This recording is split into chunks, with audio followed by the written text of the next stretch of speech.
ઘરમાં બધા સગાવાલાને બધા શું કહે, આને બહુ રખાય નહીં. સર્વે એને કાઢવાની ઉતાવળ કરતા હોય. તમે ગમે તેવા રૂપાળા હોય, કંચન જેવી તમારી કાયા હોય, પણ આપણો શ્વાસ ચાલે છે ત્યાં સુધી આપણા સૌ સગા છે. અને ત્યાં એની માટે ગાવું ત્યારે તારો દેવો રૂપાળો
ના.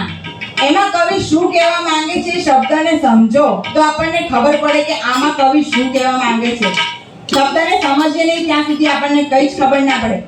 એ આભની ઉપમા અમિતભાઈના ઘરને કરવામાં આવી છે અને એ આપમાંથી તારો તૂટ્યો છે. એ આપમાંથી અમિતભાઈ નામનો તારો તૂટ્યો છે અને એ ઘરના મોભારા સુના પડ્યા છે અને એ સુના આપ માટે ગાવું હોય ત્યારે